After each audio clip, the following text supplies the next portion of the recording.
I was supposed to be married by now. Instead, I stood outside a stranger's mansion, holding a suitcase and a heartbreak no one could see. Just 3 weeks earlier, I was planning a wedding. Now, I was taking a job as a live-in caregiver for a man I'd never met, Damien Cole, a reclusive billionaire with a reputation as cold as the estate he lived in. Everyone said it was a lucky break.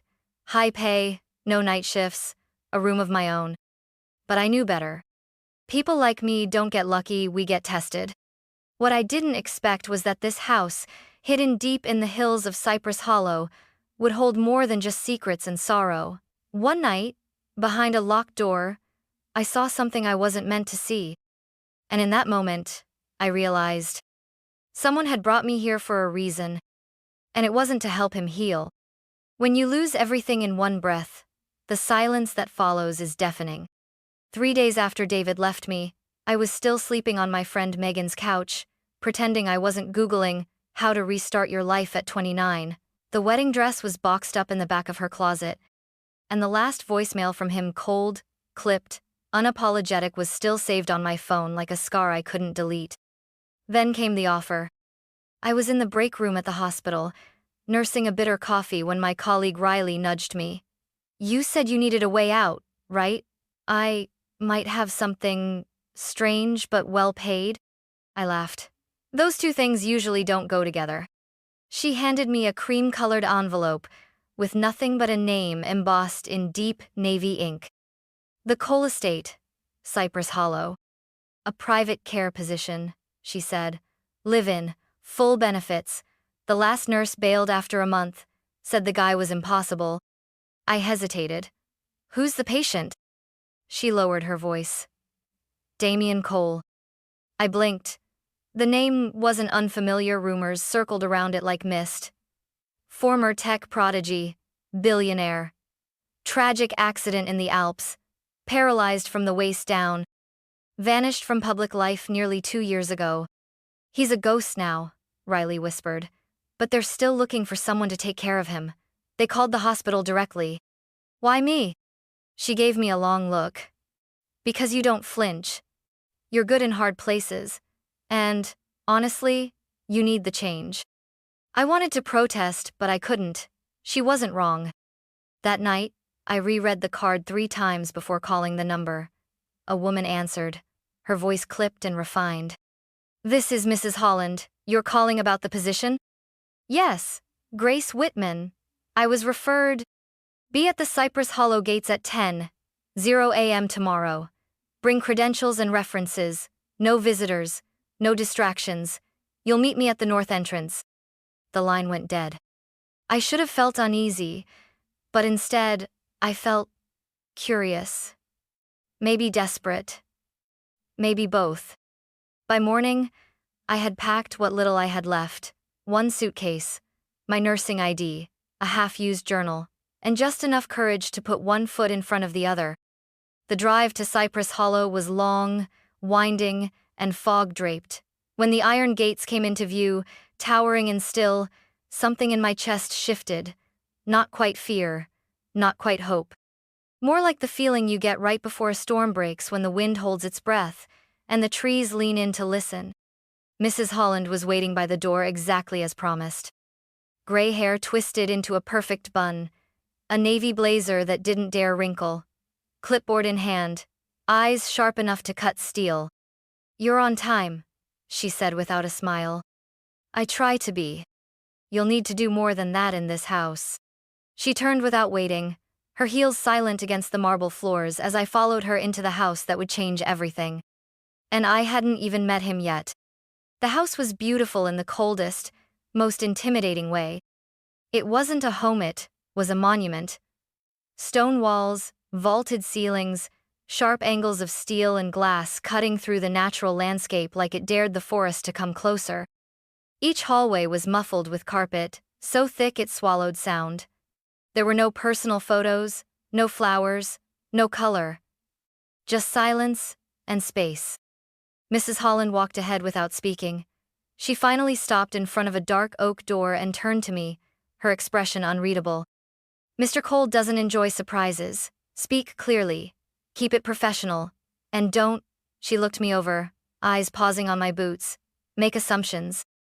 Before I could ask what that meant, she knocked twice and pushed the door open. The room was massive. One wall entirely glass, overlooking a dense spread of redwoods. A fireplace flickered in the corner, casting light on sleek furniture and polished wood. And near the window, seated in a matte black wheelchair, was Damien Cole. He didn't turn around at first. I could only see his profile-strong jaw, sharp cheekbones, dark hair cropped close. He looked like a statue someone had forgotten to animate. Then, slowly, he pivoted the chair, and our eyes met. I wasn't prepared. He was younger than I expected, mid-30s, maybe, and he had the kind of presence that made everything else in the room shrink. But it wasn't just his appearance. It was the way he looked at me. Not curious, not hostile, just disappointed. Like I was already one more failure on a long list. "So," he said dryly, "they've sent another one." I opened my mouth to respond, but he raised a hand. "Let's skip the pleasantries. How long do you think you'll last? A week? 2? Mrs. Holland cleared her throat behind me. "Miss Whitman comes highly recommended." "I'm sure she does," Damien said without looking at her. I stepped forward, heart steady. "I'm not here to impress you. I'm here to do my job." He raised an eyebrow, slightly amused. "And what job do you think that is?" "Medication management, physical therapy assistance, monitoring vitals, maintaining your daily schedule, providing support for recovery and autonomy." He smirked. "Autonomy. That's cute." I didn't flinch. "Do you want someone who pities you, Mr. Cole?" I asked evenly, because that's not me. He tilted his head slightly, his gaze sharpening. "That's new. Most of them lead with sympathy. Cry on day 3, quit by day 5. Maybe I'll surprise you." "Maybe," he said, and turned his chair back toward the window, effectively dismissing me. Mrs. Holland showed me to my quarters on the second floor, a small but immaculate suite, with a view of the inner courtyard. I unpacked in silence, the weight of that first encounter heavy in my chest. I'd met many difficult patients over the years, veterans with missing limbs, cancer survivors clinging to control, children who screamed through every IV, but Damien Cole wasn't difficult because of pain. He was difficult because he'd decided the world had nothing left to offer him, and I wasn't sure yet if he was wrong. That night, I lay awake listening to the wind through the trees, wondering who I had just agreed to care for, and whether he was broken, or just waiting to be rebuilt on his own terms. Damien Cole didn't speak to me again for the next 3 days. "Oh," he gave commands short, clipped, without emotion. "Pill cabinet, second drawer. Don't adjust the blinds. Leave the tea. But actual conversation? Forget it." I followed protocol, checked his vitals twice a day, assisted with transfers to the shower, sat silently during his therapy sessions, jotting down notes while he pretended I didn't exist. He refused to let me guide. His movements every attempt to help was met with a flat, "I've got it." He never said thank you. And yet, he never told me to leave. I took that as progress. One night, near midnight, I woke to the sound of something clanking. Not loud, but rhythmic metal on tile. At first, I thought it was just the wind. This house made sounds like it was alive. But the noise didn't stop. I slipped out of bed, threw on my hoodie, and followed the sound down the west corridor. It led to the gym. The gym was supposed to be off-limits to staff at night. Damien had said so himself during orientation. "If I'm not in it, it's locked. If it's unlocked, stay out." But the door wasn't locked. It was slightly ajar, just enough to see through. And what I saw made my breath catch. Damien Cole was standing. Not well, not gracefully. His arms trembled as he gripped a pair of parallel bars bolted to the floor. Sweat poured down his temple. His legs shook beneath him, each movement strained and unsteady. But he was doing it. Slowly, stubbornly, step by painful step. He wasn't paralyzed, or at least, not fully. He was recovering. And hiding it. I didn't mean to make a sound, but the hinge creaked when I shifted my weight, Damien looked up. His eyes found me, and in an instant, the vulnerability vanished, replaced by rage. "What the hell are you doing here?" he snapped. "I heard something. I thought maybe—" "I told you this room is off limits." "I know, but—" "Get out." His voice cracked like thunder. I didn't move. Not out of fear, but because something inside me had already changed. "You're healing," I said quietly. "You're progressing. Why are you hiding that?" He gritted his teeth, jaw tight. "Because the second people see progress, they expect miracles. And the second you don't give them what they want, they leave. That's not how recovery works." "No," he said bitterly. "But that's exactly how disappointment works." We stood there for a moment in silence, only the wind and his labored breath between us. I took a step forward, carefully, gently, like approaching a wounded animal. "You don't have to do this alone," I said. "Let me help." He looked at me then. Really looked. Not with bitterness, not with disdain, but with something almost like fear. "Why?" he whispered. "Because I know what it's like to have your whole future ripped away and be expected to smile through the wreckage." His arms finally gave out, and he collapsed back into the wheelchair. He stared at the floor. Then, barely audible, "Fine." I held my breath. "But this stays between us," he added. I nodded. "Of course. And you follow my lead, always." "Agreed." He didn't thank me, didn't smile. But he didn't push me away either. And for Damien Cole, that was the closest thing to trust I'd seen yet. Progress became our secret ritual. Every morning before sunrise, Damien and I met in the gym. No words, no praise. Just measured steps between metal bars, every inch of gain hard-earned and silent. It wasn't about inspiration. It was about control his body, his terms, his silence. I didn't cheer. I didn't coddle. I simply steadied the world around him.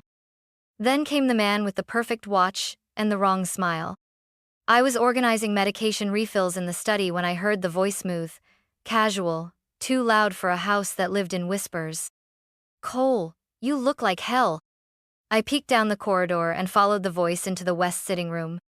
There he was, mid-40s, salt and pepper stubble, suit too expensive to be worn that casually. He lounged on the leather couch like he owned it, a glass of something amber swirling in his hand. Damien sat opposite him, body still but tense.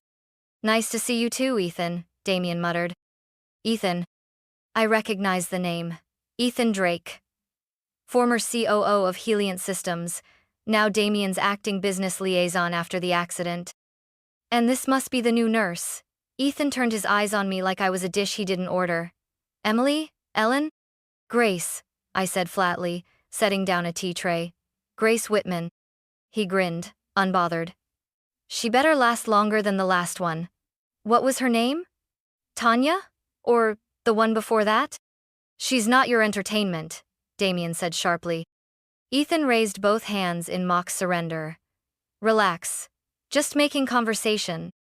They moved into talk about funding rounds and board votes. I turned to leave until I heard a name that stopped me mid-step. "Langford Holdings." Ethan lowered his voice. "Langford's board is ready. All we need is your signature.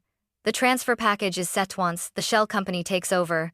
Langford can fast-track the acquisition. Clean, quiet, done." Damien didn't respond. His knuckles were white on the armrest. "I've already prepped the documents," Ethan said. "Don't let this window close." My heart beat faster. Langford. It couldn't be a coincidence. David, me ex-fiancé, had interviewed at Langford Holdings just 2 months before the breakup.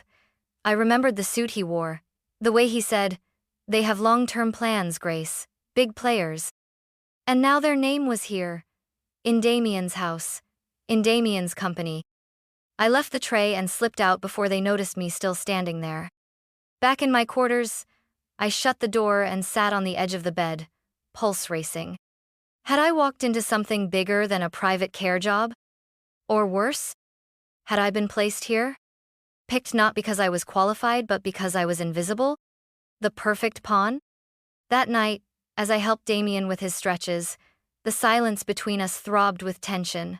My hands moved on reflex, but my mind spun. He winced at one motion.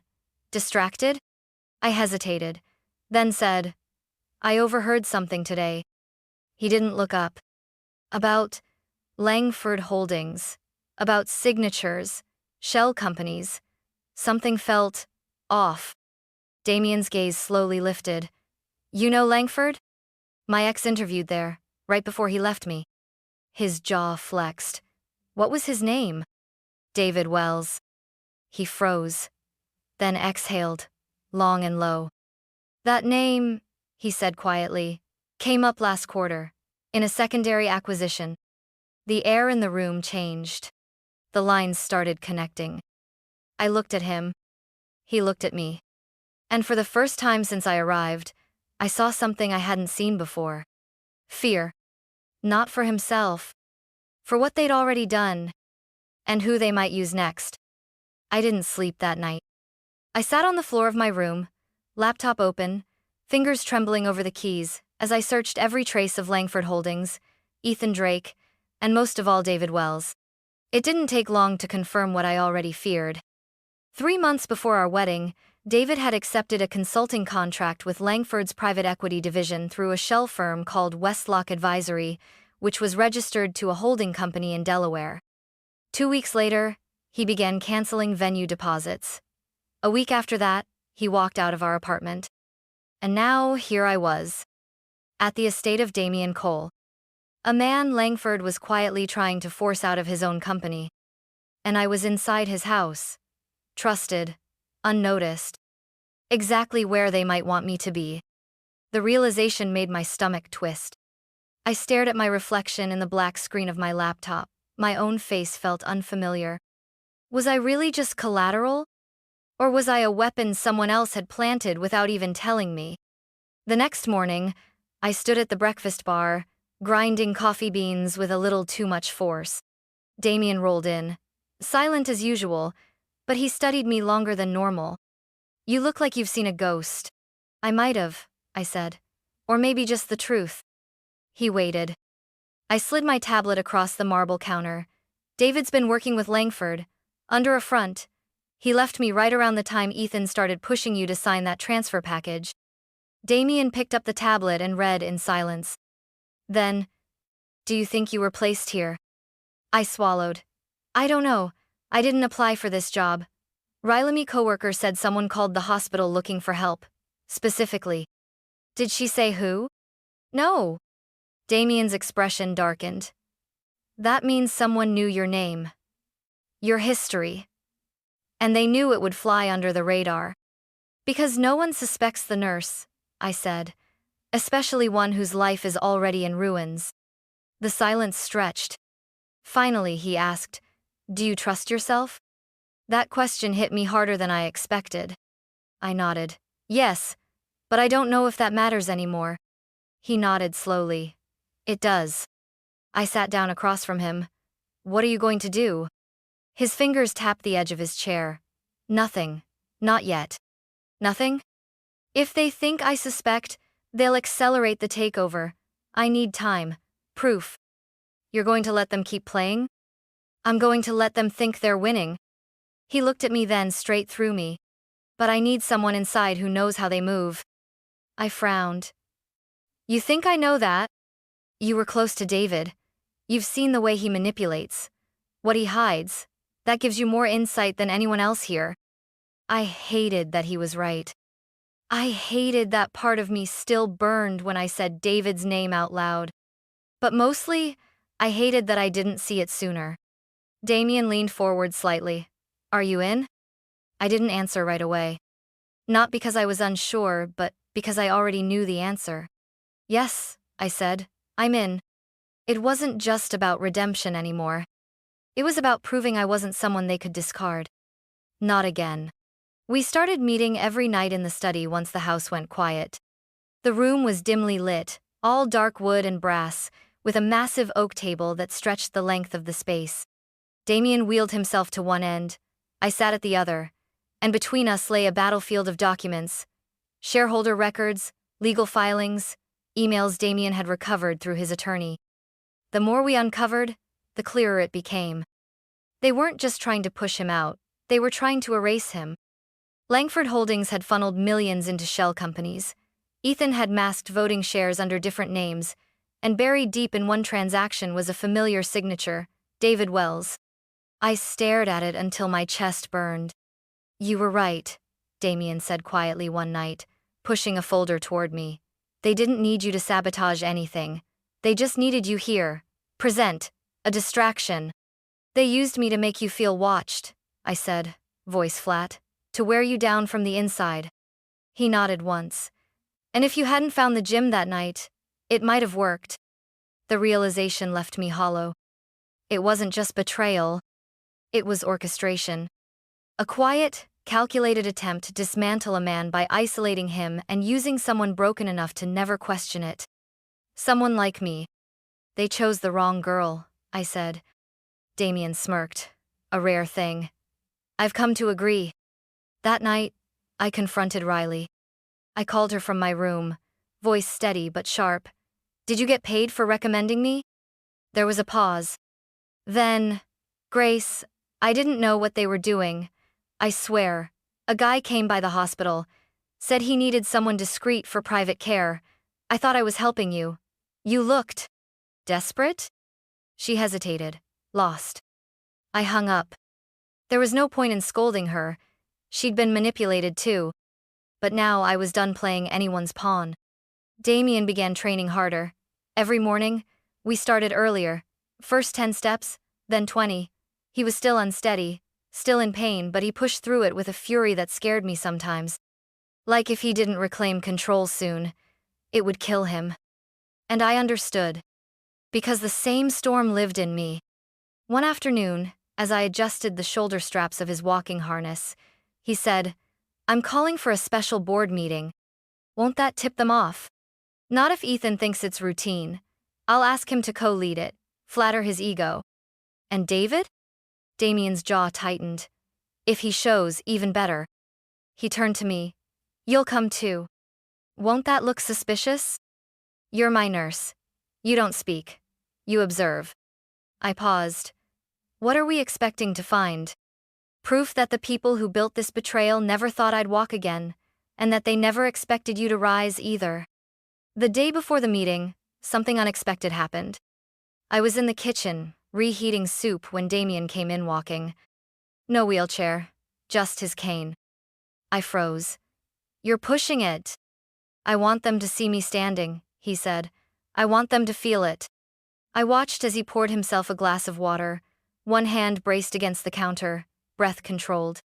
You're not just reclaiming your company, I said. You're reclaiming yourself. He looked at me, quiet for a long beat. You've been the only real thing in this house. I opened my mouth, but the words didn't come. He didn't ask for more. And I was grateful for that. Because right then, I didn't know what I felt, only that this man, who once couldn't look me in the eye, now trusted me with his future. The board meeting was held at a high-rise in downtown San Francisco. I wore a muted black blouse, hair pulled tight. Damien wore a midnight suit, tailored to perfection, his shoulders back, jaw sharp, determination radiating from every inch of him. He walked into that glass conference room like a man unburied. Ethan was already there, grinning, shaking hands. David stood beside him, eyes flicking toward me as I entered behind Damien. His expression faltered. He hadn't expected to see me. Good. The meeting began like any other financial updates, projections. Then Damien stood. I'd like to address the attempted hostile takeover of my company, he said flatly. The room went still. One by one, he laid down the documents, proof of financial misdirection, voting manipulation, and falsified records tied to Westlock Advisory. Then came the final piece. The signature. David's. Ethan shot up. This is ridiculous. You don't have the votes to… Actually, Damien interrupted. I do. He turned to the board chair. Motion to remove Ethan Drake from all leadership duties, effective immediately. The chair nodded. Seconded? 7 hands rose. Unanimous. It was over. Ethan looked ready to combust. David tried to speak, but I cut in just once. "I'm not here because you placed me," I said coldly. "I'm still here because I earned it." David went pale. I didn't wait for a response. Damien's cane hit the floor with a steady rhythm as we walked out together. And for the first time, I didn't feel like the woman left behind. I felt like the woman who walked out of the fire with purpose. By the time we returned to the estate, the silence wasn't heavy anymore. It was full. Full of what hadn't been said yet. Full of a victory earned in bruises and broken expectations. Damien didn't say a word on the drive back. He didn't need to. The way he sat, shoulders square, eyes sharp, hand resting calmly on his cane, told me everything. The man I met weeks ago wouldn't have faced that board. Wouldn't have stood, literally and figuratively, in front of the men who betrayed him. But this man was rebuilding from the ashes. And so was I. That night, the house breathed differently. Margaret, the housekeeper, smiled for the first time when she passed me in the corridor. The staff, who had once tiptoed around Damien like he might shatter, now looked him in the eye when they handed him his tea. Even the air through the windows felt lighter, as if the estate itself had been waiting for someone to fight for it again. Damien called me to the garden after dinner. The sun was slipping behind the hills, casting amber light across the stone pathway. I found him leaning against the railing, cane in hand, eyes on the horizon. "Thank you," he said, without turning. I stood beside him. "I didn't do it for gratitude." "I know," he replied. "That's why it means more." We stood in silence for a while. Then he said, "Ethan's gone. David too. The lawyers are wrapping up everything. Control is back in my hands. Officially." I nodded. "What happens now?" He looked at me, really looked, and I saw something different there. Something open. "I don't want to go back to who I was before the accident," he said. "That man built empires but didn't know how to live in them." I smiled. "So, what do you want now?" He shrugged, faintly amused. "Something slower, something better. Maybe something with a garden that actually grows." "I can help with that," I said, trying not to sound too hopeful. "I was hoping you'd say that." He turned to face me fully, the golden light tracing the side of his face. "I'm rebuilding the company," he said. "But this time, not for shareholders. For people, real people. Caregivers, veterans, rehab programs that aren't just statistics." I blinked. "You're serious?" He nodded. "And I want you to help me design the first one." "Me?" "You've seen the worst of the system. You've survived it. You know what healing really looks like." My heart thudded in my chest, not out of romance, but out of recognition. Someone finally saw me, not as a liability, not as a leftover, but as a partner. Not just in recovery, but in purpose. "I'll think about it," I said. He laughed. "I'd be disappointed if you didn't." We didn't talk about the past again. Not about Jason, not about David, not about the night I found him struggling between the bars. It didn't need to be said. Because that part of our lives was over. We had both walked back into power, not through revenge, not through rage, but through something quieter. Resolve. Seasons shifted softly in Cypress Hollow. The leaves turned gold, the wind softened, and the air no longer felt heavy with secrets. The estate, once cold and pristine like a museum, felt lived in. Music sometimes played through the halls. The staff spoke louder, laughed more. The garden that used to sit dry and unused now bloomed in quiet colors. And Damien? He stopped using the wheelchair entirely by October. He still leaned on the cane when he was tired, but I could tell he didn't need it as much as he once did. Still, he kept it nearby, like a reminder. Like a relic of the man who almost vanished into the silence. As for me, I opened a small consulting practice, just like he suggested. Private care, post-trauma planning, transition coaching. It started small, 2 clients, then 5. But it wasn't about the numbers. It was about finally building something that belonged to me. Some nights, after dinner, Damien would cook badly.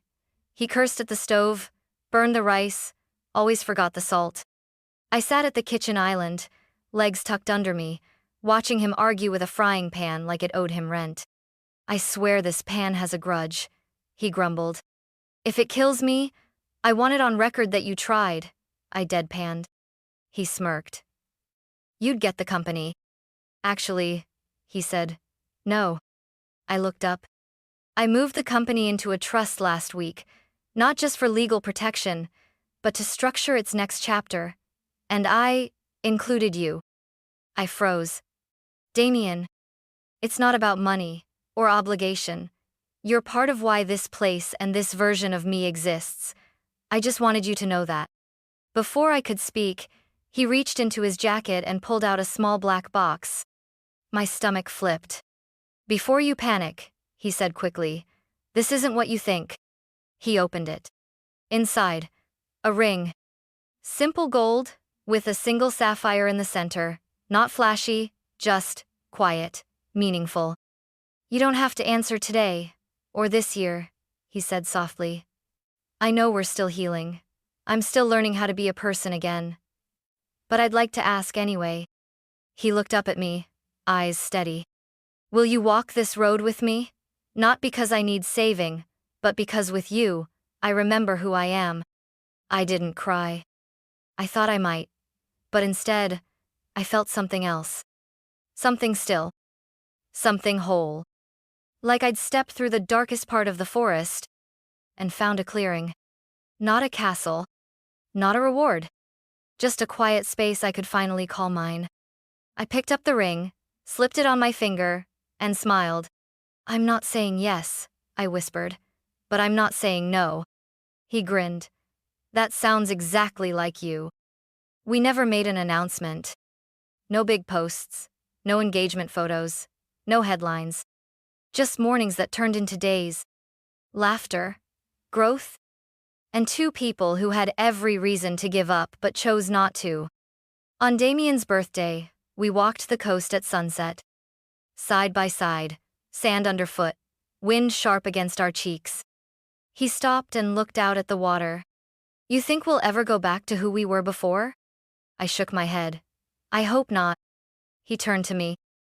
Because who we became is better. He took my hand. And this time he didn't let go.